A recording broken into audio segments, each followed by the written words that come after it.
Olá, meus irmãos, olá, minhas irmãs, sejam bem-vindos a mais um momento de meditação aqui no canal. E hoje vamos continuar a leitura do livro A Oração que Funciona. Hoje vamos terminar o capítulo 8 e iniciar o capítulo 9. Se você é novo por aqui, por favor, se inscreva. Eu vou deixar na descrição deste vídeo o link com a playlist completa deste livro que é maravilhoso e tem sido de grande bênção para as nossas vidas. Se você precisa de um milagre, de uma resposta, se você precisa de algo da parte de Deus, não deixe de ouvir esse audiobook, tá? Eu tenho certeza que Deus fará grandes coisas na sua vida. Capítulo 8, parte 2. O apóstolo Paulo não era infalível, tampouco eram Pedro e João, nem qualquer outro homem. Podemos fazer orações erradas, e as fazemos. A mais elevada forma de oração não é tua vontade faze, ó Deus, e não a minha, mas minha vontade, ó Deus, é a tua. Aprendemos que não devemos dizer modifica a tua vontade, mas sim, seja feita a tua vontade. Permita-me, em conclusão, dar o testemunho de duas pessoas que descobriram que podiam confiar plenamente em Deus. H.M. Stanley, o grande explorador, escreveu: eu, por exemplo, não me atreveria a dizer que a oração é ineficaz. Todas as vezes que orei com fervor, fui atendido. Sempre que orava pedindo orientação a Deus, a fim de guiar meus seguidores com sabedoria, por entre os perigos que os ameaçavam, um raio de luz iluminava-me, a mente confusa, e um caminho de libertação era claramente indicado. Podemos saber quando a oração foi atendida, pelo brilho de contentamento que sobrevém àquele que confiou sua causa a Deus, quando o Senhor se ergue. Tenho provas satisfatórias para mim de que as orações são respondidas. Perguntaram certa vez a Maria Slessor, cujas experiências na África Ocidental têm emocionado a todos nós, o que oração significava para ela. Ao que ela respondeu: minha vida tem sido uma longa e diária lista de orações respondidas, orações em favor da saúde física, de repouso mental, de orientação recebida de modo miraculoso, de erros e perigos que foram desviados de mim, de oposições ao Evangelho que foram sobrepujadas, de alimentos que chegaram exatamente na hora em que dele necessitava, de tudo que se compõe a vida e meu humilde serviço. Sei que Deus atende às nossas orações. Capítulo 9. Respostas de oração. A mera natureza humana escolheria um título mais pomposo para este capítulo. Notáveis respostas de oração, maravilhosas respostas, admiráveis respostas. Mas devemos permitir que Deus nos ensine que é tão natural para Ele responder às orações, como é para nós o pedir. Como Ele tem prazer em ouvir nossas petições e como gosta de respondê-las. Quando ouvimos falar de uma pessoa rica que resolveu distribuir alguns presentes entre os pobres, ou pagar um déficit arrasador de algumas juntas missionárias, exclamamos: que coisa boa é ter a possibilidade de fazer uma coisa dessas. Bem, se é verdade que Deus nos ama, e sabemos que é verdade, você não acha que Ele terá grande prazer em dar-nos aquilo que pedimos?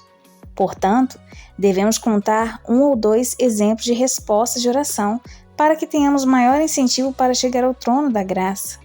Deus realmente salva as pessoas por quem oramos. Experimente. Conversando sobre esse assunto com um homem de oração, algum tempo atrás, ele indagou-me de repente: você conhece a igreja tal? Conheço muito bem, já estive lá várias vezes. Deixe-me contar algo que se passou quando eu morava naquele lugar. Realizávamos uma reunião de oração todos os domingos, antes do culto das 8 horas. Certo dia, quando nos erguíamos dos joelhos, um dos presentes disse: pastor, gostaria que orasse por meu filho. Ele já tem 21 anos e há muito tempo não vem à igreja. O pastor respondeu: creio que podemos ficar mais uns 5 minutos. Todos se ajoelharam novamente e fizeram uma oração fervorosa em favor do rapaz. Embora ninguém tivesse mencionado nada a ele, o moço compareceu ao culto naquela mesma noite. Houve algo no sermão que falou ao seu coração e o convenceu de pecado. Ele foi ao altar quebrantado e aceitou a Jesus como Salvador. Na segunda-feira pela manhã, esse amigo que servia naquela igreja achava-se presente à reunião semanal da diretoria. Disse ao ministro: aquela conversão de ontem à noite constitui um desafio à oração, um desafio de Deus. Vamos aceitá-lo? "O que quer que dizer com isso?" indagou o pastor. "Bem", respondeu o outro, "vamos procurar o pior homem dessa igreja e orar por ele." Por unanimidade, concluíram que um certo homem lá era a pior pessoa que conheciam. Então entraram no acordo de orar pela conversão dele. Ao final daquela semana, quando realizavam uma reunião de oração no sábado, no salão da missão, e enquanto o nome daquele homem era pronunciado por eles, a porta se abriu e aquela pessoa entrou cambaleando, muito embriagado. Nunca estivera naquele salão antes. E sem ao menos pensar em retirar o chapéu da cabeça, caiu derreado num dos bancos, perto da porta, e escondeu o rosto entre as mãos. A reunião transformou-se num culto evangelístico.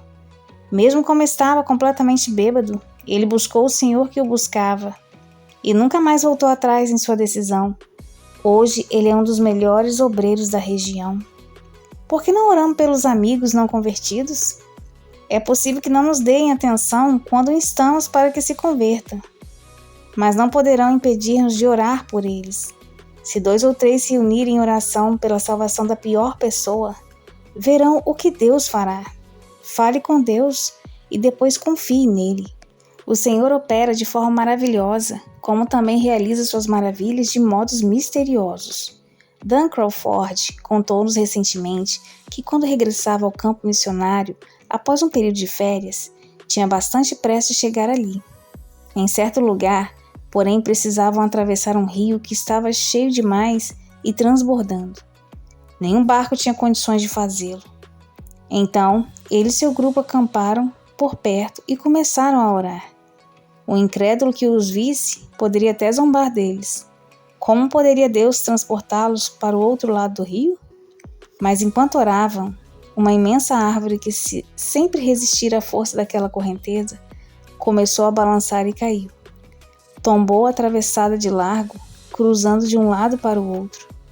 Como explicou o Sr. Crawford, os engenheiros celestes construíram uma ponte flutuante para os servos de Deus. É possível que muitos jovens estejam lendo essas experiências acerca da oração. Devemos lembrar-lhes que Deus ouve as petições dos jovens e das mocinhas também. Gênesis 21:17. Por causa deles vamos inserir a seguinte história: no desejo de que a oração seja sua herança, isto é, sua própria forma de viver, e que a oração respondida seja uma experiência constante para eles. Há algum tempo já, um rapazinho chinês de 12 anos, de nome Manassi, que estudava no internato missionário de Sheifu, foi passar as férias em casa. Ele é filho de um pastor do interior. Certo dia, quando se achava diante da porta de sua casa, viu um homem que se aproximava a cavalo, galopando. Esse homem, que era incrédulo e mostrava-se grandemente perturbado, nervosamente indagou acerca do homem de Jesus, o pastor. O rapazinho respondeu-lhe que o pai não estava em casa. O pobre homem ficou muito transtornado e apressadamente explicou a causa de sua visita. Viera de uma aldeia não crente e alguns quilômetros dali a fim de buscar um homem santo, para que expulsasse um demônio da nora de um amigo seu, também incrédulo. Narrou a triste história da jovem, que estava atacada por demônios, berrando, gritando palavrões, arrancando os cabelos, arranhando o rosto, rasgando as roupas, quebrando a mobília da casa e atirando longe pratos de comida. Falou acerca de um espírito sacrilégio, da impiedade imensa e blasfêmias horríveis, e de como tais explosões de maldade eram acompanhadas de boca espumejante e grande exaustão física e mental. Mas meu pai não está em casa, dizia o rapaz reiteradamente. Por fim o homem pareceu compreender. De repente, ele caiu de joelhos e, estendendo as mãos, em desespero suplicou: "Você também é um homem de Deus. Será que não pode vir comigo?" Imagine só, um rapazinho de 12 anos, mas mesmo um adolescente, quando está completamente rendido ao Salvador, não teme ser usado por ele. Houve apenas um momento de surpresa, seguido por um instante de hesitação, e depois o rapazinho colocou-se inteiramente à disposição do mestre. Como o pequeno Samuel do passado, ele se dispôs a obedecer a Deus em tudo. Considerou aquele apelo insistente como sendo um chamado do Salvador. O desconhecido saltou para a sela do animal e, colocando o rapaz à garupa, partiu a galope. Manassés começou a ponderar as circunstâncias, aceitar o apelo para expelir um demônio em nome de Jesus Cristo. Mas seria ele digno de ser usado por Deus daquela forma? Seria seu coração puro e sua fé forte? Enquanto galopavam a estrada fora, começou a sondar seu coração à procura dos pecados que não se arrependera e não confessara. Depois pediu a orientação de Deus quanto ao que deveria fazer e como deveria agir, procurando relembrar passagens bíblicas relativas à possessão demoníaca, para ver como eram tratadas. Depois, simples e humildemente, entregou-se ao Deus de poder e misericórdia, pedindo seu auxílio para a glória do Senhor Jesus Cristo. Ao chegarem a casa, viram que algumas pessoas da família estavam segurando a infeliz mulher numa cama. Embora não lhe houvessem dito que um mensageiro fora em busca do pastor, logo que ouviu os passos no quintal, ela gritou: "Saiam do meu caminho depressa, para que eu possa fugir. Tenho que fugir. Um homem de Jesus vem aí. Não poderei suportá-lo. O nome dele é Manassés." Manassés entrou no aposento e, após cumprimentá-los com uma inclinação de cabeça, ajoelhou-se e começou a orar. A seguir, em nome de Jesus ressuscitado, glorificado e onipotente, ele ordenou ao demônio que saísse da mulher. Imediatamente ela ficou calma, embora prostrada de fraqueza. E daquele dia em diante, esteve sempre perfeitamente sadia. Mostrou-se grandemente surpresa quando lhe disseram que havia pronunciado o nome do rapazinho crente, pois nunca ouvira e nem lera aquele nome, já que toda a povoação era composta de incrédulos. Mas aquele dia constituiu realmente um começo dos dias para aquelas pessoas, pois a partir daí a palavra de Deus teve livre curso ali e passou a ser respeitada por eles. Prezado leitor, não sei como essa narrativa o afeta, mas, quanto a mim, fico comovido até o fundo da alma. Parece-me que a maioria dos crentes conhece tão pouco o poder de Deus, tão pouco de seu amor irresistível e transbordante. Ah, que amor é o de Deus! Todas as vezes que oramos, esse amor nos envolve de uma forma toda especial. Se realmente amássemos o nosso bendito Salvador, não procuraríamos manter comunhão mais frequente com Ele em oração? Não será justamente porque oramos pouco, irmãos, que criticamos tanto? Lembremos-nos de que, assim como o Senhor Jesus, nós também não fomos enviados ao mundo para condenar, nem julgar o mundo, mas para que o mundo fosse salvo por Ele. João capítulo 3, versículo 17. Alguma crítica ou palavra impensada fará com que alguém se aproxime mais de Cristo? Será que essa crítica levará aquele que a expressa a ser mais semelhante ao seu mestre? Ponhamos de lado todo espírito de crítica, de julgamento, de apontar o dedo, de depreciação dos outros ou de seu trabalho. Será que o apóstolo Paulo não diria a todos nós: "Tais fostes alguns de vós, mas vós os lavastes"? 1 Coríntios 6:11. Já percebeu onde queremos chegar? Todas as inclinações, mas e as falhas que descobrimos nos outros são causadas pelo diabo. É a presença do maligno no coração da pessoa que causa as palavras e atos que estamos sempre tão prontos a condenar e exagerar. A possessão demoníaca não é muito conhecida na Inglaterra, mas talvez aqui ela tome uma forma diferente. Com certeza nossos amigos e conhecidos, tão bondosos e cordiais, muitas vezes podem estar amarrados e amordaçados por alguns pecados constantes, a quem Satanás trazia presa há 18 anos. Podemos suplicar-lhes, mas nada adiantará. Podemos adverti-los, mas será em vão. A cortesia e a caridade, assim como nossos erros e falhas, impedirão que nos ponhamos a eles, como fez Manassés, e expulsemos o espírito maligno. Mas será que já experimentamos orar? Uma oração sempre apoiada no amor, o qual nunca falha? 1 Coríntios capítulo 13, versículo 5. Deus atende às orações de velhos e crianças, quando feitas por um coração puro, uma vida santa, uma fé simples. Deus atende às orações. Somos servos fracos e falhos, e embora possamos ser sinceros, oramos erradamente. Mas Deus que prometeu é fiel, e Ele nos guardará do perigo e suprirá todas as nossas necessidades. Poderei eu obter tudo o que peço?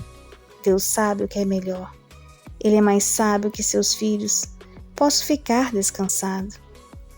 Amados, se o coração não nos acusar, temos confiança diante de Deus, e aquilo que pedimos, dele receberemos, porque guardamos os seus mandamentos e fazemos diante dele o que lhe é agradável.